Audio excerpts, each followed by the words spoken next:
I was not expecting this. How we all doing? Jack here. Welcome back to the channel. Hope you are having a fantastic evening as always. And we just got some major news for just the future of Need for Speed as a franchise and just Need for Speed Unbound. So Criterion and Need for Speed announced that today, 2024, marks 30 years of Need for Speed, introducing Kaizen, our second year of support for Need for Speed Unbound. Now, I don't know how long many of you have been with the series or just know just about the post-launch cycle of typical Need for Speed games.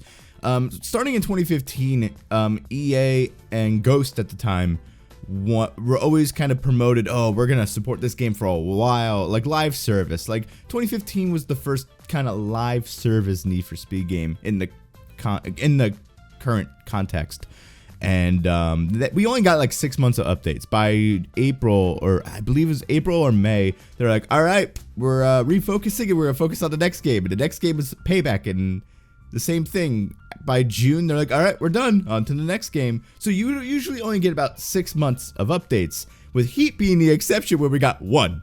And by March, Ghost was shut down, and you know, that whole thing happened. So it's really it's weird in a sense. Like, I look at all these other franchises, and I look at all these other games that have proper post-life support. It's weird seeing it in a Need for Speed game. This is the first time I think, you know, this is the first time I can think of where Need for Speed games getting updates past like the 2 year, the 2 year like mark. That's wild. Getting a full second year of support, and these aren't just like small updates. We got a smaller update earlier this year that added in realistic like effects. But this is this is an actual like proper roadmap, which is something that I've been championing for. So the fact that we're actually getting a roadmap, that's absolutely fantastic. And let's just take a look at this roadmap here real quick, and then we'll actually go and read the article. So they're continuing with the volumes. We got 4 new volumes throughout the year, with February and April. So in the time frame that we are in now, it's almost March. We can expect volume 6, which is supposed to bring head-to-head events with Audi. So Audi coming back to Need for Speed.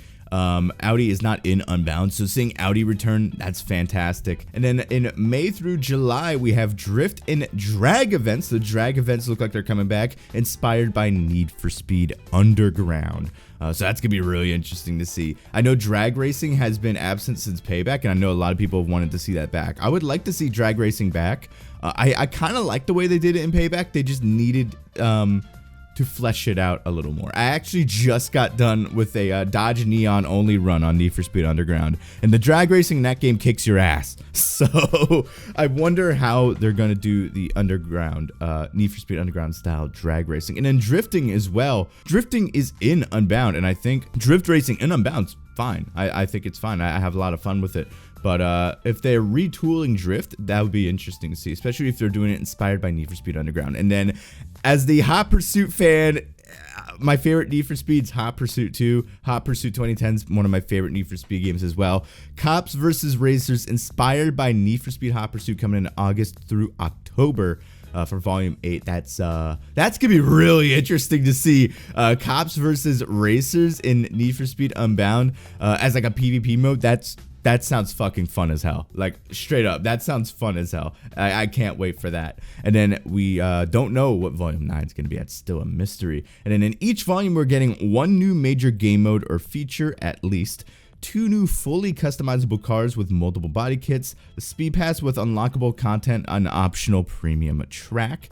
And then we also have brand new events, weekly PvP playlists, challenges, free drive updates, progression updates, and more. And then as this is all happening, they're promising more bug fixes and quality of life. So let's actually go into the article and just read a little more about this. Surprise, we're still here, and not just here, we have a whole new year's worth of content coming to you. Need for Speed turns 30 this year, and with that huge legacy, we couldn't just stand idle. However, this year would be much different from the previous one. We'll be honest and admit we can't build everything everyone wants right now, but we can decide together what Need for Speed should be in the future.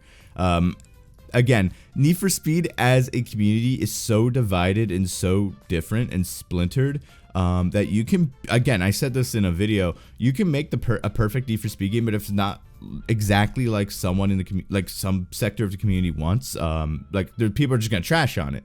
So you got to be honest. You can't please everybody. You please everybody, you please nobody. So I'm glad that they're coming out and just straight up saying this. Our vision is that through our second year of live service, you can, for the first time, begin to play the ultimate Need for Speed experience in one place. Your feedback and gameplay will help shape the future of this iconic franchise. As you play, we will be listening, observing, and reacting to the things you want to see and those you don't. It's an approach we're calling Kaizen. Kaizen is a Japanese term that means change for better or continuous improvement. We feel this really encapsulates what we want to do with Need for Speed. We want to make you, our players and fans, a key part of it too.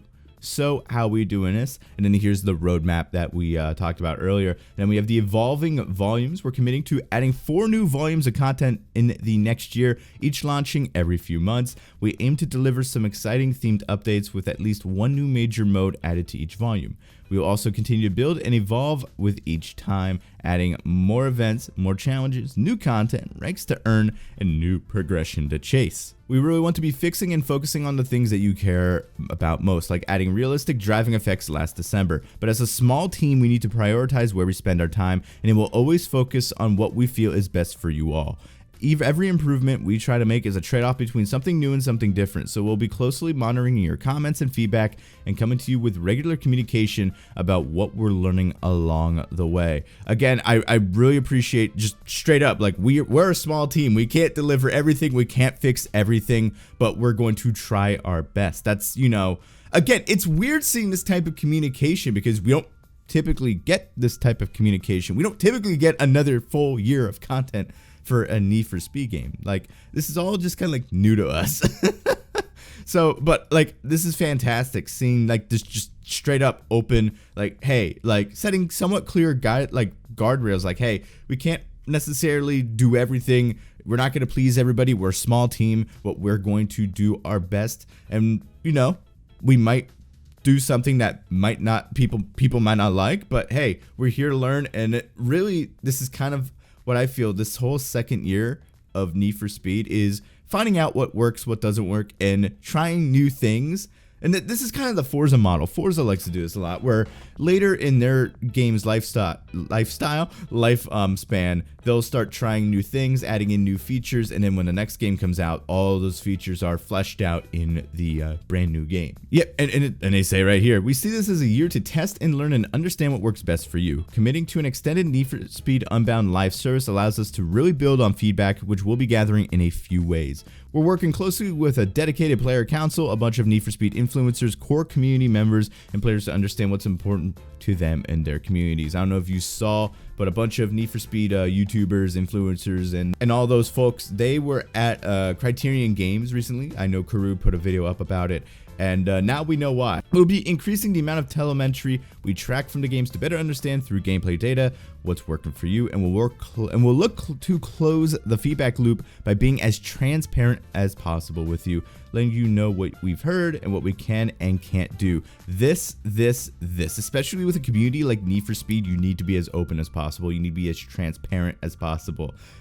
Just Need for Speed, the Need for Speed community as a whole, like going back. Like, we've been like, you know, there have been times where like communication, it was pretty good, and then it would just drop off and then it would come back several months later. So being as open and as transparent as possible, again, that's a great thing. And the thing with Need for Speed Unbound is Need for Speed Unbound is already a game that is really kind of, either you like it or you don't like it, you know. I understand the theming and, you know, there's a lot of things in this game that could turn a lot of people off. Personally, I think Unbound's a really good game. It's a pretty well-rounded game. I still spend hours playing this game. Literally the other day, me and my buddies we were playing for like a 4.5 hour like session on Need for Speed Unbound. The game is fun as hell to play, and I love like the multiplayer, but there's so many more like things that they could fix about this game that they can make better. And, you know, that might be possible in this next year of content. And with Need for Speed Unbound already being divisive as it was, with like the music and the art style and like, you know, just everything, like everything aside from the actual racing product that kind of turned people off. If you have not tried Need for Speed Unbound, I highly recommend you do. It's a super well-rounded game, and it's probably one of the better just performance to gameplay wise. Like, it's pretty well-rounded. It doesn't have as much content, in my opinion, as like some other games, but at the same time they're adding more to it, and the stuff that they have added has all been really good.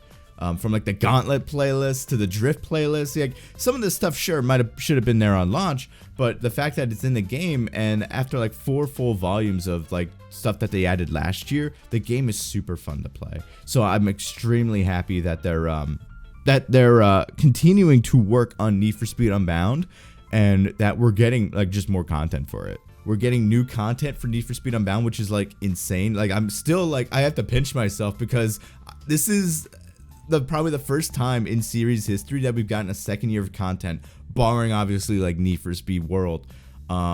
This is wild. What do you think about it? Are you gonna play Need for Speed Unbound? Have you not played Need for Speed Unbound? Tell me why. Are you excited? Tell me why as well in the comments. If you like this video, be sure to hit that subscribe button if you want to see more videos like this. You want to see more Need for Speed Unbound content. I'm definitely gonna be doing some more Need for Speed Unbound stuff now that we're getting more updates with the game. I'm playing it hella off stream, but I definitely want to do some more now that we're getting like a lot of we're getting some brand new content for it, and that's absolutely amazing. So shout out to Criterion, shout out to EA, shout out to just everybody working hard, putting their blood, sweat, and tears into this game and these updates, and coming out and being straightforward, like just straight up. The communication so far seems fantastic. I know Criterion has a brand new creative director, and so far I'm liking what I'm seeing. What do you think? Let me know. That's it for me tonight. I will catch you all later. Have a good night, everyone.